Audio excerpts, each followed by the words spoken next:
مولا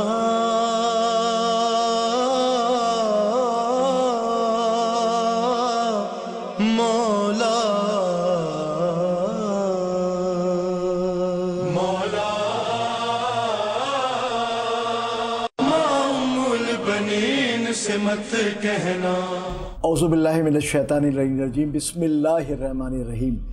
ساری تعریفیں اس خدائے برتر کے لیے جو ساری کائنات کا خالق و مالک ہے۔ ناظرین، قائم ٹی وی کینیڈا کا ایک خصوصی پروگرام مادر عباس علمدار جناب ام البنین کے حوالے سے لے کر آپ کا میزبان حسن عابدی حاضر ہوا ہے، اور آج اس موضوع پہ جناب ام البنین پہ گفتگو کرنے کے لیے ہمارے ساتھ موجود ہے حجت الاسلام والمسلمین قبلہ مولانا جواد حسن عابدی صاحب، اور اس کے ساتھی منقبت خواہ جناب علی رضا کاظمی صاحب بھی ہیں۔ تو ام البنین کے حوالے سے ہم یہ پروگرام کر رہے ہیں، وہ شجاع بہادر عرب کی خاتون جس کے لیے تاریخ نے جس کی مثال دی ہے کہ شجاعت کے اس منزل پہ تھی کہ آج تاریخ انہیں شجاع کے نام سے، بہادر کے نام سے جانتی ہے۔ کہ روایت یہ کہتی ہے کہ جب جناب سیدہ فاطمہ زہرا اس دنیا سے جا رہی تھی تو انہوں نے جناب امیر سے ایک خواہش ظاہر کی کہ ابوالحسن، میرے جانے کے بعد آپ کسی ایسے بہادر خاندان سے عقد کی عورت سے عقد کیجیے گا جس سے بہادر اور شجاع بیٹا آئے جو میرے حسین کے لیے سپر بنے۔ تو آئیے قبلہ سے پوچھتے ہیں، مولانا یہ فرمائیے گا کہ یہ جو روایت بیان کر رہے ہیں اس حوالے سے بتائیے گا کہ بعد رحلت جناب سیدہ فاطمہ زہرا امیر المومنین علی ابن ابی طالب نے کس طرح یہ عقد کیا اور کیسے کیا اور کس کے ذریعے رشتہ بھیجا اور کیسے کس قبیلے تک پہنچے اور کیسے پہنچے۔ اعوذ باللہ من الشیطان الرجیم، بسم اللہ الرحمن الرحیم، الحمد للہ والصلاة والسلام علی محمد وآلہ الطیبین الطاہرین۔ حسن بھائی، اہل بیت علیہ السلام کے گھرانے پہ جب ہم نگاہ دوڑاتے ہیں تو یہ وہ گھرانہ ہے کہ جو بیت الوحی ہے، وحی کا گھرانہ ہے، اور اس گھر کے اندر جو بھی امور انجام پاتے ہیں وہ وحی الہی کی نگرانی میں ہوتے ہیں۔ چنانچہ امیر المومنین علیہ السلام کی زندگی میں جناب سیدہ کے بعد جو دوسری خاتون تشریف لائیں وہ جناب فاطمہ کلابیہ ہیں، جناب ام البنین سلام اللہ علیہ، جن کی شہرت ہوئی، اور اولاد کے زیرک، اولاد کے بہادر، اولاد کے ذکا اور اولاد کی فطانت میں، اس کی شجاعت میں، اس کی کردار کی بلندی میں جو کردار ماں کا ہوتا ہے وہ شاید کسی اور وجود کا نہیں ہوتا۔ چنانچہ ماں کی شرافت اور طہارت اور ماں کی بلندی اور ماں کی ایمانداری ہی ہے جو اولاد میں منتقل ہوتی ہے۔ چنانچہ اسی لیے آپ دیکھیں گے کہ پیغمبر کی روایات میں یہ نہیں کہا گیا کہ علم حاصل کرو باپ کے کندھے سے قبر تک، بلکہ کہا گیا علم حاصل کرو ماں کی گود سے قبر تک، کیونکہ ماں کی گود ہی جو ہے وہ انسان کو کبھی لائق فخر بنا دیتی ہے اور کبھی لائق شرمندگی بنا دیتی ہے۔ تاریخ میں جو بھی آپ کو بہادر کردار نظر آئیں گے، اگر آپ حضرت حر کو دیکھیں تو وہاں امام حسین ماں کے ذریعے سے مخاطب کر رہے ہیں۔ خود امام علی جب خیبر میں جاتے ہیں تو اپنے دشمن کو اس کی ماں کے نام سے مخاطب کرتے ہیں اور اپنا تعارف اپنی ماں کے ذریعے سے کراتے ہیں۔ تو ماں کا بڑا کردار اولاد کی بہادری میں اور زیرکی ہونے میں ہوا کرتا ہے۔ چنانچہ مولائے متقین امیر المومنین علی بن ابی طالب کا جب جناب زہرا کی شہادت ہو چکی ہے تو پھر آپ متوجہ ہوئے حضرت عقیل ابن ابی طالب کی طرف، اور یہ ایک بڑا حسین نقطہ ہے جیسے آپ نے اشارہ بھی فرمایا اس کی طرف کہ امیر المومنین سے بڑا تو خود ماہر انصاف کوئی نہیں ہے۔ جس کی محبت شجروں کی پہچان ہو وہ اپنے بھائی سے کہہ رہا ہے کہ آپ عرب میں کوئی بہادر قبیلہ دیکھیے۔ یہ اس میں ایک تو پہلو علماء یہ بیان کرتے ہیں کہ ایک اخلاقی پہلو بھی رہا کہ یہ نہ تاریخ کا ہے کہ خود علی اپنی زوجہ دیکھنے کے لیے چلے گئے، ایک اخلاقی پہلو بھی درمیان میں بڑے بھائی سے کہا آپ دیکھیے، یعنی کتنے اچھے آداب بتائے جا رہے ہیں کہ اگر آپ کی نظر بہت زیادہ ہے تو آپ خود ہی رشتے دیکھنے نہیں چلے جائیں، ایک اخلاق ہوا کرتے، ایک نظر میں مروت ہے، اور علی سے بڑا کائنات میں مروت والا کون ہے؟ چنانچہ حضرت عقیل نے ایک بہادر قبیلہ ڈھونڈا، اور بہادر قبیلہ بھی کون سا قبیلہ؟ بنو کلاب، کہ جس کی شہرت بڑی مشہور، ان کے جو بزرگ تھے حضرت ابو الفضل عباس کے جو اجداد ہیں ان کے القاب علماء نے لکھے کتابوں میں ملاعب الاسنان، نیزوں سے کھیلنے والے، یعنی نیزے سے کھیلنا ایسا جیسے کہ آج کے زمانے میں کہوں اسلحے سے کھیلنا۔ اناڑی آدمی اگر کھیلے گا تو وہ اپنے کو گولی مار لے گا، کسی اور کو مار لے گا۔ نیزے سے وہی کھیل سکتا ہے جسے نیزے کی نوک اور اس کی آنے جانے کا اٹھان چڑھان کا اندازہ ہو، اور یاد رکھیے نیزوں سے وہی کھیلا کرتے ہیں جو میدان میں ٹکے رہنے کے عادی ہوں، جو میدان میں نیزے اور علم چھوڑ کر چلے جائیں ان کو نیزے اور تلواروں کی پتہ نہیں ہوتی۔ تو جب ایسا گھرانہ ڈھونڈا تو پھر یقیناً دعائے سیدہ جب مراد کا جامہ پہنتی ہے تو پھر ابو الفضل عباسی بنتا ہے۔ اب میں ایک جملہ کہتا ہوں بعض اوقات، جسے جناب سیدہ نے اپنی مراد بنایا، اگر اس کے علم پہ ہم اپنی مراد مان لیں تو اس میں مذائقہ کیا ہے جو زہرا کی مراد ہو. چنانچہ وہ دعا اس صورت میں پوری ہوئی کہ آپ نے عقد ثانی فرمایا جناب فاطمہ کلابیہ سے، جن کا نام آگے جا کر ام البنین شہرت پڑ گئی، اور پھر ایسے بیٹے پیدا ہوئے. اور میں بڑا اچھا جملہ یاد آتا ہے کہ قمر بنی ہاشم حضرت کا لقب ہے، ان کے بیٹے کا لقب ہے. قمر بنی ہاشم خود ایک بڑی فضیلت ہے، لیکن کمال یہ ہے جس گھر میں سارے قمر ہوں اس گھر میں قمر بنی ہاشم اگر کوئی بنا ہے تو عباس بنا ہے، جہاں سارے قمر ہیں. خلاصہ کلام یہ ہوا کہ ابو الفضل جناب زہرا کی دعا تھے، علی کا انتخاب تھے، اور اپنی ماؤں کی دعا تھے کہ جس نے ابو الفضل عباس کو علمدار بنا دیا.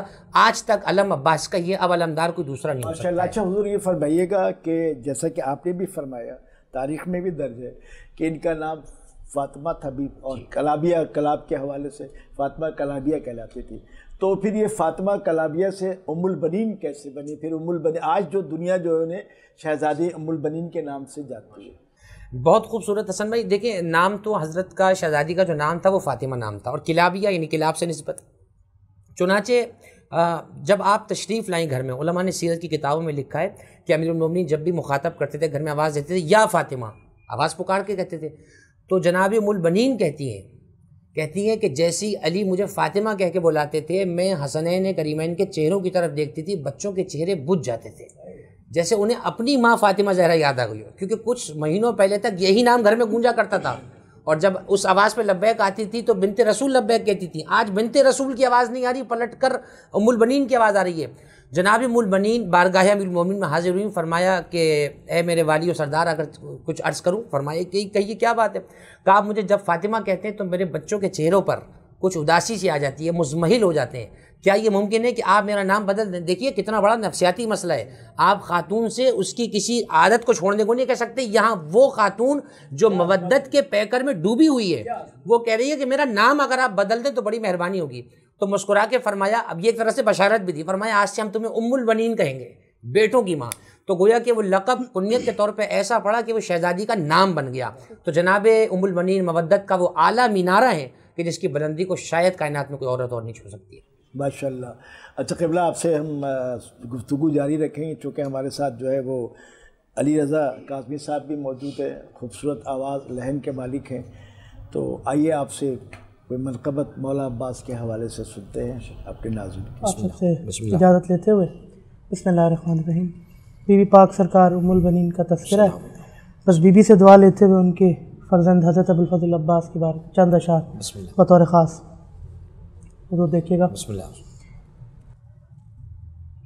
وفا جس کا پڑھے کلمہ اسے عباس کہتے ہیں، جسے سجدے کرے سجدہ اسے عباس کہتے ہیں. اور جو ہے شبیر کی قوت علی کو ناز ہے جس پر، جو ہے شبیر کی قوت علی کو ناز ہے جس پر، جسے زہرا کہیں بیٹا اسے عباس کہتے ہیں. اور جو پتھر پر علم گھڑے اسے کہتے ہیں سب حیدر. ماشاءاللہ بطور خاص ہے. جو پتھر پر علم گھڑے اسے کہتے ہیں سب حیدر.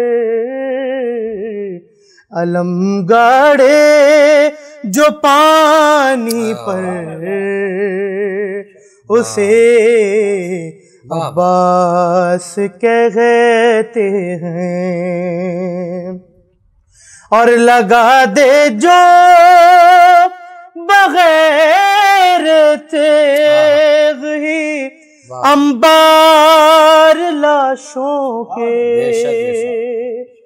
لگا دے جو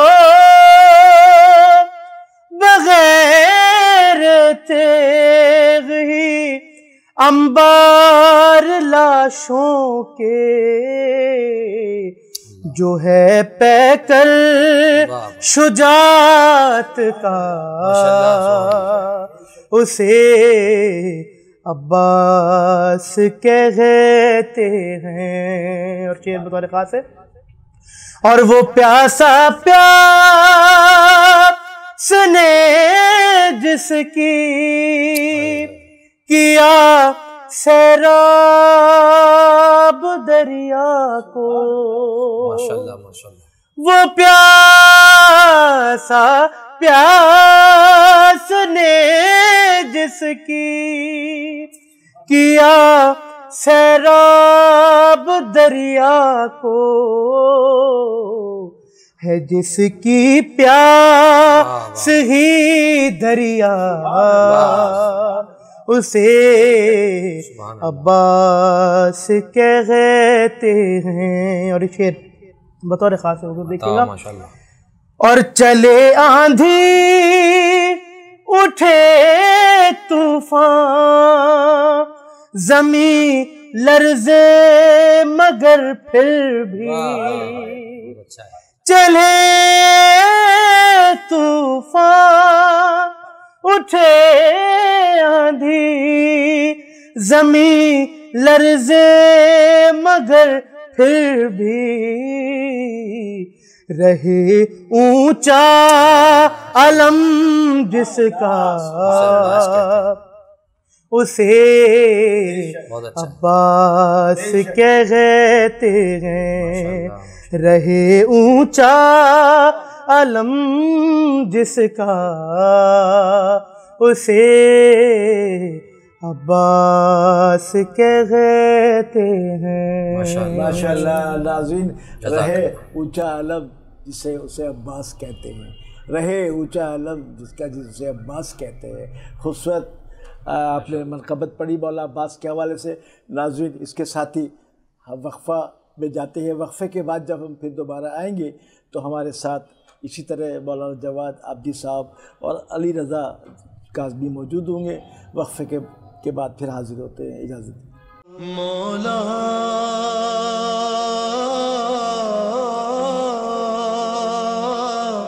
مولا مولا ام البنین سے مت کہنا. بسم اللہ الرحمن الرحیم. وقفے کے بعد ہم دوبارہ حاضر ہیں اور موضوع وہی ہے، گفتگو وہی ہے کہ شہزادی ام البنین پہ ہم گفتگو کر رہے ہیں اور قبلہ جواد عابدی صاحب اور علی رضا کاظمی صاحب موجود ہیں. آئیے ہم اپنا سوال لے کے قبلہ کی طرف چلتے ہیں. قبلہ یہ بتائیے کہ جناب ام البنین بحیثیت حسب و نسب دنیا انصاب میں کیا مقام تھا ان کا؟ بسم اللہ الرحمن الرحیم. دیکھیے حسن بھائی، حسب اور نسب جب بھی کہا جاتا ہے تو یہ کسی بھی شخصیت اور یا کسی بھی شخص کے اس کا پس منظر، اس کا خاندانی پس منظر اور اس کے رہن سہن پہ اور اس کے آباء و اجداد کی طرف دلالت کرتا ہے. حسب اور نسب کا ستھرا ہونا، اعلیٰ ہونا، بلند ہونا اور میں یوں کہوں کہ ستھرا ہونا، یہ اس شخصیت پر بڑا اثر انداز ہوتا ہے. اہل بیت علیہ السلام کا طرح امتیاز ہے کہ ان کے دشمن جتنے بھی ان کے مقابل آئے وہ سب حسب اور نسب میں پست تھے، اور اہل بیت سے بڑا حسب اور نسب کسی کا نہیں ہے. اور اتنا بڑا حسب نسب ہے کہ حضور کی حدیث اہل سنت کی کتابوں میں حضور نے فرمایا قیامت میں سب کا حسب نسب ایک دوسرے سے منقطع ہو جائے گا الا حسبی و نسبی، سوائے میرے حسب نسب کے.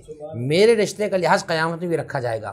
یہ وہ گھرانہ ہے کہ جس کا حسب اور نسب قیامت میں بھی باقی رہے گا. تو اب ایسا ہو نہیں سکتا کہ اس علی سے کسی بیوی کا سبب جڑنا ہو، کسی کو زوجہ بننا ہو، کسی کو قرینہ مرتضیٰ بننا ہو، کسی کو حبیبہ مرتضیٰ بننا ہو، کسی کو شریک حیات مرتضیٰ بننا ہو. ہو نہیں سکتا وہ الہی انتخاب کے بغیر ہو۔ جیسا میں نے ابتداءً عرض کیا تھا وقفے سے پہلے کہ یہ گھرانہ وحی کے نشانوں پہ چلتا ہے، وحی کے خطوط پر چلنے والا گھرانہ ہے۔ چنانچہ نگاہ جناب سیدہ دیکھ رہی تھی ایک ایسے گھرانے کو، وہ دعا بھی دی جا رہی ہے، ایک کرتا بھی تیار ہو رہا ہے، بچہ آ جائے تو میرا سلام کہنا، اسے کہنا کہ تمہیں زہرا نے سلام بھجوایا ہے، یہ سب مشیت الہی کی لو پہ طے ہو چکا تھا۔ یعنی عباس وہ وجود مقدس ہے کہ جو آنے سے پہلے دعاؤں کی صورت میں طے ہو چکا تھا کہ عباس نے دنیا میں آنا ہے۔ چنانچہ حسب اور نسب اس قدر اعلیٰ ہے کہ بنو کلاب، بنو ہاشم کیا کہنے ان کی شرافت کے، ان کی طہارت کے، ان کی ایمانداری کے، ان کی خدمت دین کے، ان کی بہادری کے کیا کہنے۔ چنانچہ ایسے خاندان کے مقابل اگر کوئی دوسرا خاندان آ رہا ہے تو وہ عام قبیلہ نہیں ہے، وہ بنو کلاب ہے، کلاب کے بیٹے۔ عرب میں پورے مصرے ہیں کہ ہم کلاب والے ہیں، ہم نیزوں سے لڑنے والے ہیں، ہم تلواروں کی چمک کو چوندا دینے والے ہیں۔ یعنی عرب میں جب تلوار دن کی دھوپ میں چلتی تھی تو اس کی چمک آنکھوں پہ پڑتی تھی، ہم وہ ہیں جو تلوار کی چمک کی چوند کو، اس کی چندیانٹ کو جو ہے وہ ہم اس سے دھوکہ کھانے والے نہیں ہیں، ہمارا نشانہ کبھی چوکتا نہیں ہے۔ تو جب اس یوں کہیے کہ پلے کا خاندان ہو تو پھر اسی کو زیب دیتا ہے کہ وہ امیر المومنین کی شریکہ حیات بنے۔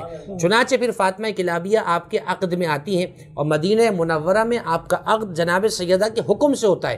یعنی آپ خود یہ دیکھیے کہ خود جناب سیدہ کا عقد اللہ کے حکم سے ہو رہا ہے اور خود جناب امیر المومنین کا دوسرا عقد جناب سیدہ کے حکم سے ہو رہا ہے۔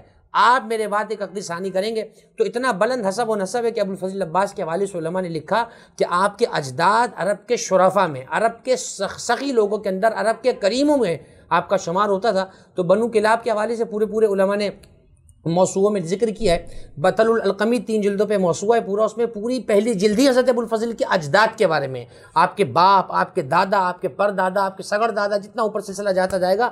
تو یہ وہ بہادر قبیلہ تھا کہ میری ان تمام باتوں کی سچائی خود وجود ابوالفضل عباس ہے کہ جس نے بغیر ہاتھوں کے سارے دشمن کے چھکے چھوڑا دیے اور پورا لشکر میدان کا ہر جنگ میں علی علی کہہ کے بھاگتا تھا۔ تو سوچئے جو ابھی لڑے بغیر لشکر سے علی علی کروا دے، وہ اگر لڑنے کے لیے اتر آئے تو پھر لشکر کا حال کیا ہوگا۔ تو یہ وہ ابوالفضل عباس ہیں جو اپنی ماں کی شرافت کے علمدار ہیں اور اپنے باپ علی کی شجاعت کے بھی علمدار نظر آتے ہیں۔ قبلہ اب یہ تو آپ نے مولا بی بی ام البنین کی تاریخ بھی بیان کیا اور بتایا بھی، اور ان کے قبیلے کے بارے میں کہ کیا بہادر قبیلہ تھا جو نیزوں سے کھیلتے تھے ماشاءاللہ۔ لیکن میں آپ سے تھوڑا سا اور اسی میں ایک سوال ایڈ کر دیتا ہوں کہ مولا عباس کی جو تربیت ہوئی ہے اور جس طرح سے ام البنین نے کی ہے اور جس میں وفا اور فرمانبرداری شامل کی ہے، اس کے بارے میں کیا کہیں گے؟ بسم اللہ الرحمن الرحیم۔ دیکھیے حسن بھائی، تربیت اولاد کی جب بات آتی ہے تو عمومی طور پہ والدین دونوں ذمہ دار ہوتے ہیں، لیکن زیادہ تر جو تربیت کا ریشو اور تناسب ہے وہ ماں کے حصے میں آتا ہے۔ اس کی وجہ یہ ہے کہ باپ کفالت کا ذمہ دار ہوتا ہے، وہ تو صبح جا رہا ہے کمانے کے لیے، اب پیچھے بچے کی تربیت ماں کیسی کر رہی ہے یہ ماں کو دیکھنا ہے۔ چنانچہ اس گھر میں ایسی تربیت ہو رہی ہے، وہ خطوط ہیں اس گھر میں تربیت کے، وہ نشانات ہیں کہ جن منازل کو طے کرتے ہوئے عباس علمدار بن گئے۔ چنانچہ بچپن میں عباس ابن امیر المومنین بیٹھے ہوئے ہیں زانو پر اور فرمایا کہ تم حسین کو کیا کہہ کے مخاطب کرتے ہو؟ تو ابھی جواب نہیں آیا۔ فرمایا خبردار کبھی حسین کو بھائی نہ کہنا، وہ بطول زادہ ہے، تم میرے بیٹے ہو اور میں کبھی بطول کی برابری نہیں کر سکتی، ہمیشہ آقا کہنا۔ اور دیکھو کبھی اپنی جان کو حسین کی جان سے عزیز نہ جاننا، اور حسین کے لبوں سے جملہ نکلنے سے پہلے حسین کی خواہش کو عملی جامہ پہنا دینا۔ اسی لیے وہ جملہ دعاؤں میں آپ سنتے ہیں کہ جب بھی امام حسین علیہ السلام کے چہرے پہ پریشانی ہوتی تھی تو روایت میں جملہ ہے کہ وہ عباس کو بلایا کرتے تھے، عباس کو دیکھتے تھے غم دور ہو جاتا تھا۔ مجھے نہیں معلوم جسے دیکھ کے غم دور ہو جاتا ہو کتنا بڑا مشکل کشا ہوگا۔ اسی لیے وہ دعا کا جملہ ہے یا کاشف الکرب عن وجہ الحسین، اے حسین کے چہرے سے پریشانی کو دور کرنے والے، اکشف کربی و کرب المومنین بحق اخیک الحسین، اے اب حسین کے چہرے سے پریشانی کو دور کرنے والے ہمارے پریشانیوں کو بھی دور فرما۔ یہ جملہ پڑھا کریں ہمارے ناظرین، جب بھی کبھی شدید مشکل میں ہو یقین کے ساتھ، اعتقاد کے ساتھ توسل کریں ابوالفضل سے۔ کیسے ہو سکتا ہے کہ جو حسین کی مشکلیں دور کرتا ہے ہماری مشکلیں دور نہ کرے؟ چنانچہ ہمیشہ آقا کہہ کے بلایا۔ بچپن میں بیٹھے ہوئے امیر المومنین اور امام حسین نے پانی طلب کیا، یعنی میں جملہ یوں بھی کہہ دوں، آپ سوال آگے جا کر کریں گے، سقا کا لفظ وہ تو تاریخ بعد میں دے گی لیکن سقائی کا عمل بچپن سے شروع ہو گیا ہے۔ بیٹھے ہوئے آواز دی بھیا پانی چاہیے، عباس دوڑے دوڑے جاتے ہیں۔ 7 یا 8 سن کا برس لکھا ہے، ابا دوش پر ہے، مسجد نبوی کا صحن ہے، علی بھی بیٹھے ہوئے ہیں۔ عباس دوڑتے ہوئے جاتے، پانی کا جام لے کر آ رہے ہیں تو کچھ تیزی کے ساتھ دوڑ رہے تھے تو ابا کا دامن پیل میں الجھا تو کچھ ناہموار ہو کر زمین کی طرف تشریف لائے، ہاتھ سے کوزہ گر کے ٹوٹ گیا۔ بڑی عام سی بات ہے، بچوں کے ہاتھ سے کوزہ گر جاتا ہے۔ ادھر عباس کے ہاتھ سے کوزہ گر کے ٹوٹنا تھا، علی کی آنکھوں سے آنسو جاری ہو گئے اور عباس کو بلایا، گلے لگا لیا اور چھوٹے چھوٹے ہاتھوں کے بوسے دینے لگے. اب نہیں معلوم، اس وقت لوگوں کو نہیں پتا، علی کی نگاہ تو 61 ہجری بھی دیکھ رہی ہے، قیامت تک دیکھ رہی ہے. کہا بابا رونے کی وجہ کیا ہے؟ فرمایا مجھے وہ وقت یاد آ گیا، آج تم حسین کے لیے پانی لا رہے تھے تو آج تم گرے مگر تم نے ہاتھ اپنے زمین پر رکھ لیے. میری نگاہوں میں وہ منظر ہے کہ جب تم تیروں سے سجے ہوئے ہوگے اور جب تم زین سے آؤ گے تو تمہارے ہاتھ زمین پہ سلامت نہیں ہوں گے. ابھی منزل مصائب سے کچھ دور ہو، لیکن سوچنے کی بات ہے، جب بھی بلندی سے کوئی شخص گرتا ہے سب سے پہلے ہاتھوں کا سہارا لیتا ہے.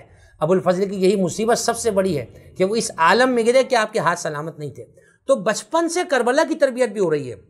وہ ماں کیسی ہوگی جس نے چاروں بیٹوں کو، ہمارا سلام حضرت عباس، حضرت جعفر، حضرت عبداللہ اور حضرت عثمان، یہ چاروں بیٹے حضرت امیر المومنین کے، اور حضرت امیر المومنین نے جو نام رکھا چوتھا بیٹے کا، یہ اپنے عزیز دوست حضرت عثمان ابن مظعون کے نام پہ رکھا ہے، نہ کہ کسی اور کے نام پر.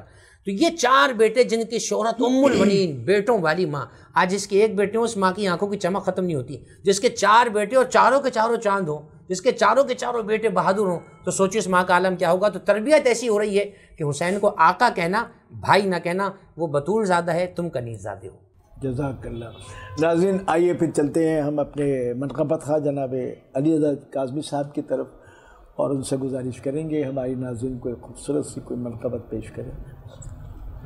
میں مولا امام حسین علیہ السلام کی شان میں چند اشعار. اللہ رے یہ شان یہ رتبہ حسین کا، اللہ رے یہ شان یہ رتبہ حسین کا، اللہ رے یہ شان یہ رتبہ حسین کا،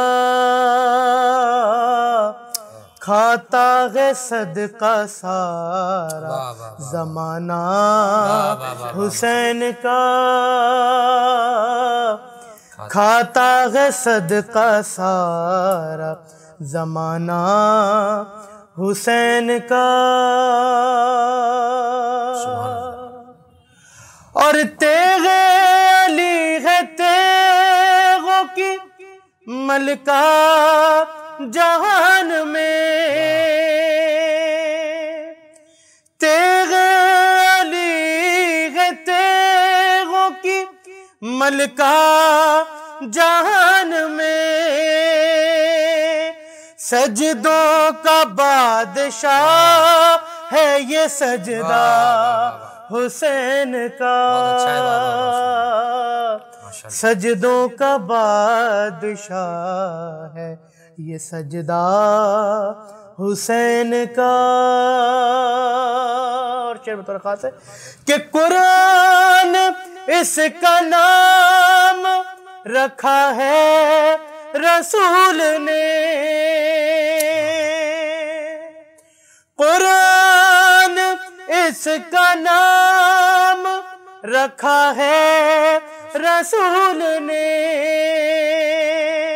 لکھا ہے جو خدا نے ترانہ حسین کا،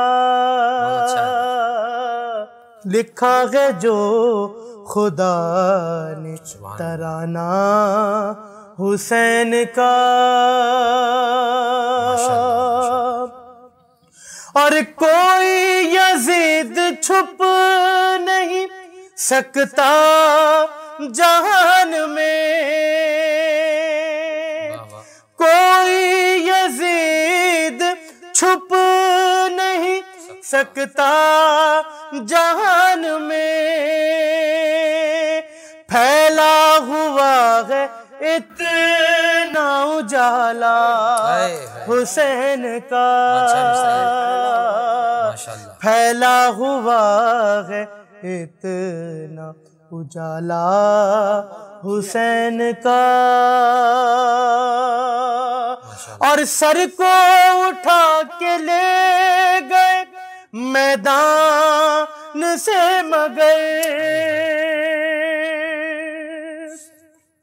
سر کو اٹھا کے لے گئے میدان سے مگر، ارے سجدہ اٹھا سکا نہ زمانہ حسین کا، سجدہ اٹھا سکا نہ زمانہ حسین کا۔ ماشاء اللہ جزاک اللہ۔ ناظرین ابھی آپ سماعت فرما رہے تھے خوبصورت منقبت امام حسین کے حوالے سے جناب علی رضا کاظمی صاحب پیش کر رہے تھے۔ ناظرین ہمارے پروگرام کا وقت بھی ختم ہو رہا ہے، لیکن جاتے جاتے یہ آخری سوال میں مولانا کے حضور ڈال رہا ہوں، اور یہ بہت اہم سوال ہے مولانا سے، یقیناً اس کا جواب بھی ناظرین آپ کے پاس پہنچے گا۔ مولانا یہ بتائیے گا قبلہ کہ جیسا کہ آپ نے بھی فرمایا اور تاریخ نے بھی لکھا کہ جناب ام البنین کے 4 بیٹے تھے، جس میں ایک حضرت عباس تھے، باقی 3 اور چاروں کے چاروں بیٹے کربلا میں منصب شہادت پہ پہنچے۔ لیکن تھوڑا سا آپ سے یہ جاننا چاہیں گے، میں بھی اور ہمارے ناظرین بھی تھوڑا سا آپ سے سننا چاہیں گے کہ اس کی کوئی خاص وجہ کیا وجہ تھی کہ حضرت عباس کو جو فضیلت اور جو مقام ملا، ظاہر انہوں نے بھی شہادت حاصل کی، تینوں بیٹوں نے مولا پہ جان دی، اہل بیت پہ جان دی، لیکن جو رتبہ اور فضیلت کے حوالے سے حضرت عباس کو جو ملا اور جس طرح وہ آج پہچانے جا رہے ہیں، لوگ تذکرہ بھی کر رہے ہیں، تو آخر اس کی تھوڑی سی کوئی ایسا تھا کہ حضرت عباس کو اتنی فضیلت ملی تو باقی جو ہے کیوں مطلب اس مقام تک نہیں پہنچ سکے؟ کوئی خاص وجہ تھی یا اس کو کیسا کچھ کردار تھا یا کیا تھا؟ بسم اللہ الرحمن الرحیم۔ قرآن مجید میں ایک آیت ہے، تلک الرسل فضلنا بعضهم علی بعض، ہم نے بعض رسولوں کو بعض پر فضیلت دی ہے۔ تو یہ سوال تو سب سے پہلے یہاں پیدا ہوتا ہے کہ جب رسول سارے اللہ کی طرف سے آئیں تو کیوں کچھ رسولوں کو بعض پہ فضیلت ملی؟ تو جواب یہ آئے گا کہ ان میں کچھ خصائص، کچھ خصائل، کچھ خصلتیں ایسی تھیں کہ جو ان کو دیگر سے ممتاز کر گئیں۔ کس نے کہا کہ دیگر بیٹوں کا مقام نہیں ہے؟ اگر کوئی اس طرح کی کہیں بات کرتا ہے تو اس کے مطالعے میں کمی ہے۔ ہم چاروں بھائیوں کا مقام اور مرتبہ بڑا مانتے ہیں، لگتا ایسا ہے چونکہ ابو الفضل کا مقام بلند اتنا ہے کہ جب اس سے ملاتے ہیں تو باقی کا مقام کم لگ رہا ہوتا ہے، ورنہ ابو الفضل عباس آپ دیکھیے حضرت ابو طالب کے چاروں بیٹے ہیں، کیوں چاروں کا مقام برابر نہیں ہے؟ ابو امیر المومنین کا مقام بلند کیوں ہے؟ اس لیے کہ آپ انتخاب الہی تھے رسول اللہ کے لیے، جیسے علی مصطفیٰ کا انتخاب تھے ویسے عباس حسین کا انتخاب تھے۔ کس نے کہا طالب کا مقام کم ہے؟ کس نے کہا عقیل کا مقام کم ہے؟ کون کہہ سکتا ہے جعفر طیار کا مقام کم ہے؟ لیکن جو مقام علی کا ہے وہ ہم کسی کو نہیں دے سکتے۔ کس نے کہا آپ سے عبداللہ کا مقام کم ہے، جعفر کا مقام کم ہے، آپ کے بھائی عثمان کا مقام کم ہے، لیکن جو مقام عباس کا ہے وہ ہم کسی کو نہیں دے سکتے۔ اور یہ مقام ہم نے نہیں بانٹے، یہ خود بارگاہ جناب امام حسین سے تقسیم ہوئے، بلکہ تمام ائمہ علیہ الصلوۃ والسلام نے تمام اولاد ابو الفضل عباس کا بڑا احترام کیا ہے۔ تو میں یہ سمجھتا ہوں ابو الفضل چونکہ نصرت کے منصب پر فائز تھے، تو جو نصرت کی مسند ان کے بابا علی چھوڑ کر گئے تھے، اسی مسند نصرت پر جب عباس آئے تو عباس حسین کے لیے ایسے بن گئے جیسے علی مصطفیٰ کے لیے تھے۔ تو جیسے مصطفیٰ کے بعد علی سے بڑا کوئی نہیں ہے، ویسے حسین کے سپاہیوں میں عباس سے بڑا کوئی۔ اچھا مولانا اس میں یہ بھی تو ہے کہ جناب حضرت عباس علمدار تمنائے اور دعائے شہزادی فاطمہ، بالکل ایسے ہی ہے، بالکل ایسی ہے۔ فضیلت کا یہی حالت حضرت ابو الفضل کی پیشانی پر فضیلت کا سب سے بڑا جھومر یہی ہے کہ انہیں دعائے جناب سیدہ کہا جاتا ہے۔ یہ سب سے بڑی فضیلت ہے کہ آپ مراد فاطمہ زہرا۔ بے شک، سبحان اللہ سبحان اللہ۔ ناظرین ہمارے پروگرام کا وقت ختم ہوتا ہے، اپنے میزبان حسن عابدی کو اجازت دیجیے، انشاءاللہ اگلے پروگرام میں جب حاضر ہوں گے تو ہمارے ساتھ یہی مولانا جواد عابدی صاحب اور علی رضا کاظمی صاحب ہوں گے۔ اجازت دیجیے اپنے میزبان حسن عابدی کو، خدا حافظ۔